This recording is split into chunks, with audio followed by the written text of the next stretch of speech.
তাহলে অরণ্য দোষী ছিল না? আমি শুধু শুধু অরণ্যকে এতগুলো কথা শুনিয়ে আঘাত করলাম। সুখীর কথাগুলো শুনে বুকের ভিতর একটা চাপা কষ্ট হতে লাগলো। মনে হতে লাগলো, এ আমি কি করলাম? আমার অরণ্যকে আমি এত ভুল কি করে বুঝলাম? কিন্তু সুখীর রুমে কে আসে প্রতিদিন? কারণ সুখী বলেছে, মামনি, আমার রুমে কে আসে আমি জানি না, প্রতিদিন রাতে আমার রুমে এসে আমাকে খুব কষ্ট দেয়। আমার সব জামা কাপড় খুলে ফেলে, আমার শরীরে অনেক আঁচড় কাটে, শরীরে খুব ব্যথা হয় আমার মামুনি। চেঁচাতে চাইলে চেঁচাতে দেয় না, আমার শরীরটাকে অনেক কষ্ট দেয়।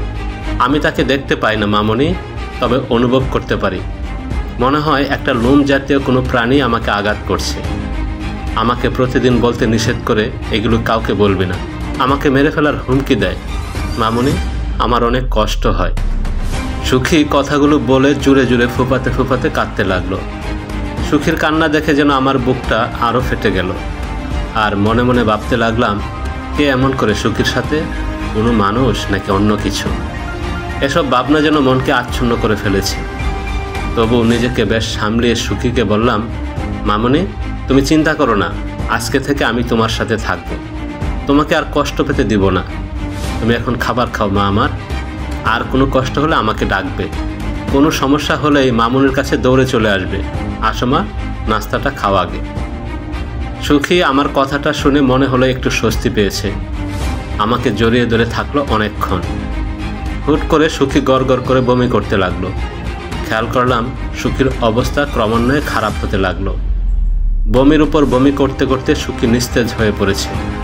সুখীকে একা একা সামলাতে খুব কষ্ট হচ্ছে। কি করব বুঝতে পারছিলাম না। অরণ্যকে ফোন দেব কিনা বুঝতে পারছি না। এখন অরণ্যকে ফোন দিলে হয়তো হিতে বিপরীত হতে পারে। তাই ৭-৫ ভেবে কোনো উপায় না পেয়ে সুখীকে নিয়ে ডাক্তার সাইমার কাছে গেলাম। সুখীকে ডাক্তার সাইমা চেক আপ করে যা বলল, আমি পুরোপুরি হতাশ হয়ে গেলাম। কেন এমন হচ্ছে কোনো উত্তর আমি পাচ্ছিলাম না। কারণ ডাক্তার সাইমা বলল, আমি সুখীর একটা আলট্রা করেছি, আর আলট্রাতে যা দেখলাম সেটা আমার ডাক্তারি জীবনে কখনো পাইনি।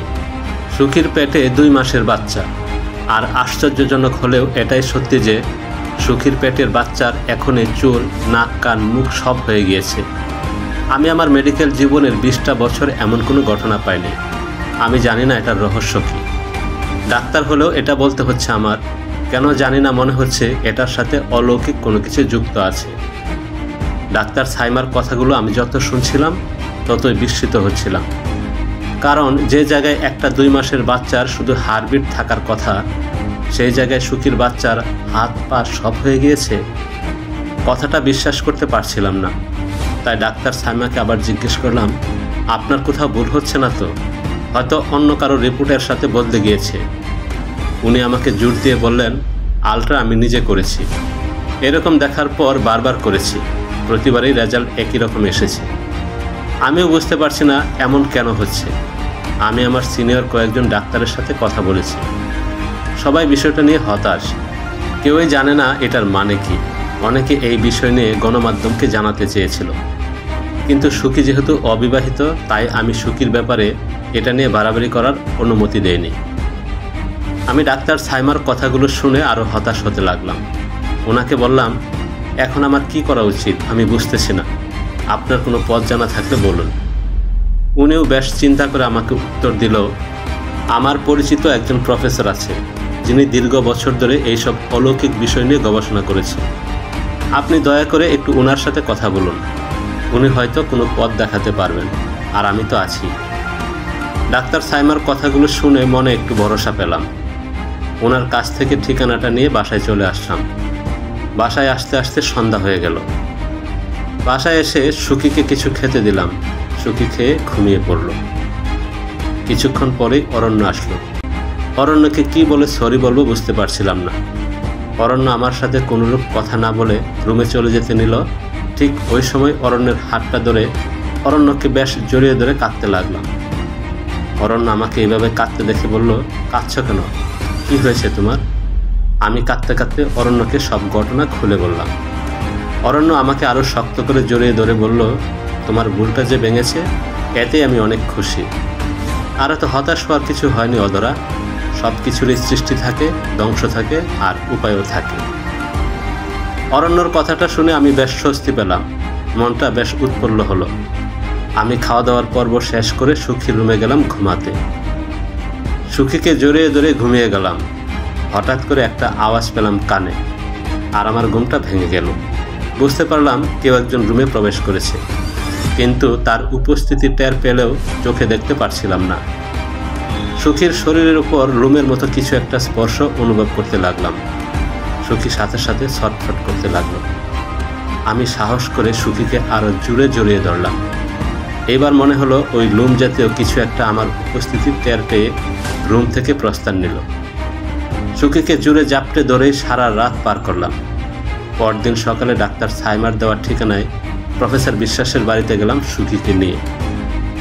বাড়িতে ঢুকতেই খেয়াল করলাম মধ্যবয়স্ক কালো রোগা পাতলা একজন লোক চেয়ারে বসে সিগারেট খাচ্ছে।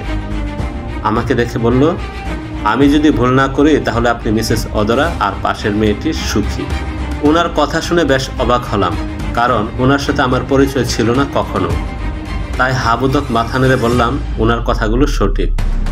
এবার উনি জবাব দিলেন, ডাক্তার সাইমা আমাকে আপনার কথাগুলো বলেছে, এখানে একটু বসুন, আমি আসছি। আমি সুখীকে নিয়ে বসলাম, আর উনি কোথায় যেন গেল। কিছুক্ষণ পর আবার আসলো। এইবার আমাকে বলল, আমি আপনার সাথে এই ব্যাপার নিয়ে আরও 1 মাস পর কথা বলবো। 1 মাস পর এই ঘটনা পাল্টে যাবে। আপনি ঠিক আমার সাথে 1 মাস পর দেখা করবেন। আমি ওনার কথায় বেশ বিরক্ত হলাম, মনে মনে রাগও হলো, কারণ উনি কিছু না শুনেই আমাকে 1 মাস পর আসতে বলল। মেজাজটা খুব চড়ে গেল, তবু নিজেকে বেশ সামলিয়ে বললাম, আচ্ছা ঠিক আছে। এই বলে ওইখান থেকে প্রস্থান নিলাম। বাসায় এসে জন্য স্বস্তি পাচ্ছিলাম না। চিন্তার উপর চিন্তা আমাকে গ্রাস করতে লাগলো। আস্তে আস্তে দিন কাটতে লাগলো, আর আমি প্রতিবারই ওই মোমের পুতুলটাকে স্বপ্নে দেখতে লাগলাম। এইভাবে 1 মাস কাটল। হুট করে এক সকালে খেয়াল করলাম আমার পেটটা বেশ ফুলে গিয়েছে, আর সুখীও বাড়িতে নেই। আমি সারা বাড়ি তন্ন তন্ন করে সুখীকে খুঁজলাম, কিন্তু সুখীকে কোথাও পেলাম না। আমার পেটের এই অবস্থা দেখে তাড়াহুড়া করে ডাক্তার সাইমার নিকট গেলাম। উনি আমাকে চেক আপ করে উনি নিজেও বেশ বিস্মিত হলেন, আর বিস্মিত হয়ে আমাকে যা বলল আমি বিস্মিত না হয়ে পারলাম না। কারণ উনি বলল, মিসেস অদরা, আপনি 3 মাসের গর্ভবতী, আর অলৌকিকভাবে এটাই সত্যি যে সুখীর পেটে যে বাচ্চাটা ছিল সেই বাচ্চাটা এখন আপনার পেটে। কি বলছেন ম্যাডাম? আমি হুট করে কিভাবে প্রেগনেন্ট হলাম? এটা কি করে সম্ভব? ডাক্তার সাইমা আমাকে হতাশ হয়ে জবাব দিল, এর কারণ আমার জানা নেই, তবে সুখী কোথায় তাকে দেখছি না যে। আমি হতাশ কণ্ঠে উত্তর দিলাম, সুখীকে কোথাও খুঁজে পাচ্ছি না। এবার ডাক্তার সাইমা নড়ে চড়ে বসে আমাকে বলল, আমার এবার সত্যিই মনে হচ্ছে এটার সাথে বাইরের কোনো জগতের মিল রয়েছে। আপনি আবার প্রফেসর বিশ্বাসের কাছে যান। ডাক্তার সাইমা প্রফেসর বিশ্বাসের কথা বলতেই আমার মনে পড়ে গেল, প্রফেসর বিশ্বাস বলেছিল 1 মাস পর কাহিনী পাল্টে যেতেও পারে। তার মানে উনি আগে থেকেই সব জানতেন এমন হবে। আমি কিছু উপায় না পেয়ে বাসায় চলে আসলাম। বাসায় এসে বিমূর্ত হয়ে বসে রইলাম। অরণ্য আসলো। অরণ্যকে ঘটনার সব খুলে বললাম। অরণ্য আমাকে বেশ আশ্বাস দিল, এইবার একটু ভরসা পেলাম মনে হচ্ছে।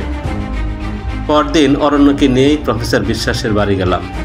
খেয়াল করলাম আগের মতোই উনি চেয়ারে বসে সিগারেট খাচ্ছে। আমাদের দেখে বলল, আরে মিসেস অদরা যে, একটু বসেন, আমি আসছি। এই বলে উনি পাশের রুমে গেল। কিছুক্ষণ পর এসে আমাকে বেশ ভালো করে দেখলো। এরপর আমাকে যা বলল আমি আর অরণ্য রীতিমতো ভয় পেয়ে গেলাম, অবাক হয়ে গেলাম।